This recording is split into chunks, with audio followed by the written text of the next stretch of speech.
Pemirsa, ditetapkannya Hakim Mahkamah Agung dalam dugaan kasus korupsi oleh Komisi Pemberantasan Korupsi atau KPK, Presiden Jokowi memerintahkan Menko Polhukam Mahfud MD untuk melakukan reformasi sistem kehakiman di Indonesia.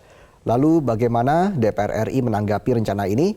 Kita akan membahasnya bersama Ahmad Saroni, anggota Komisi 3 DPR RI yang telah terhubung melalui sambungan Zoom.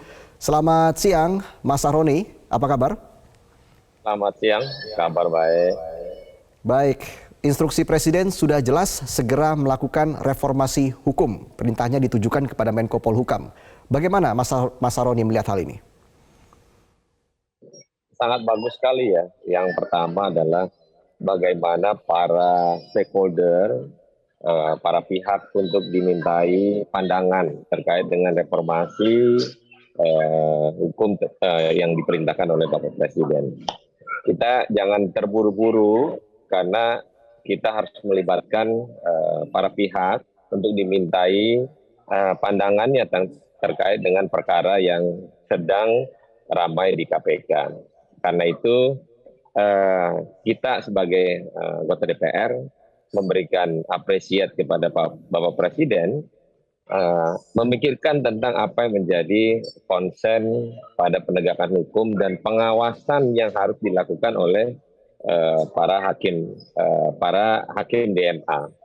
Nah, saya kemarin ada menyarankan untuk pengawasan penuh dilakukan oleh lembaga yaitu KPK langsung. Kenapa? Karena untuk tidak terulang kembali hal-hal terkait dengan penegakan hukum di Mahkamah Agung. Ini penting karena selama ini kan tidak ada yang mengawasi. Nah, ini menjadi bagian tanggung jawab kita semua dan kita akan memintai pandangan-pandangan tentang pola pengawasan terhadap Mahkamah Agung.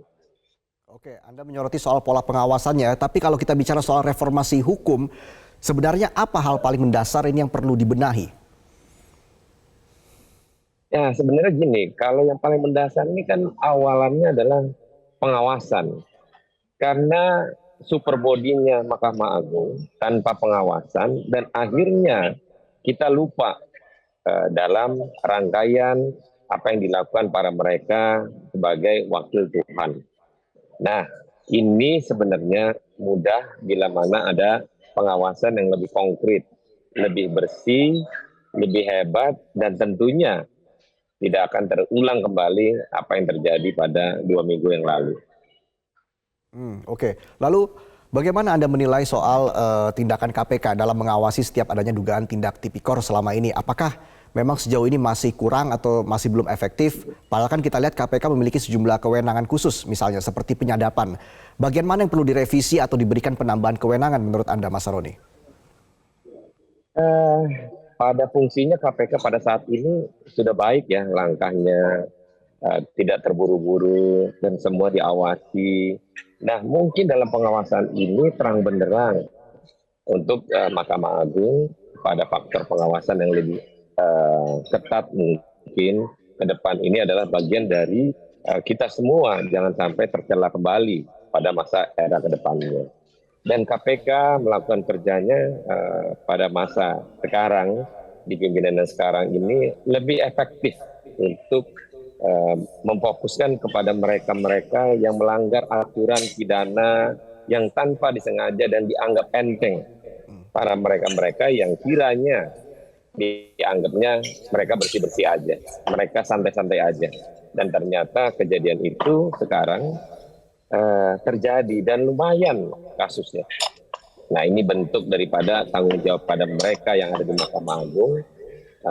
Saya menyarankan untuk adanya pengawasan yang langsung dari KPK itu lebih konkret daripada ada lembaga pengawas yang mengawasi Mahkamah Agung.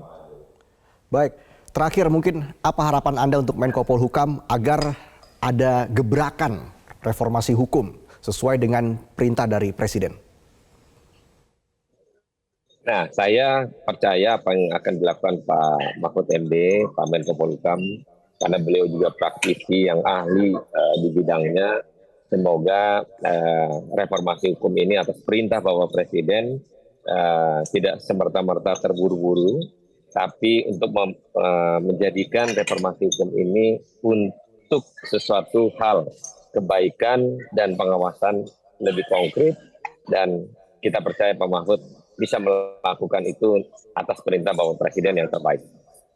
Baik, terima kasih anggota Komisi 3 DPR RI fraksi Nasdem, Ahmad Saroni, sudah bergabung bersama kami.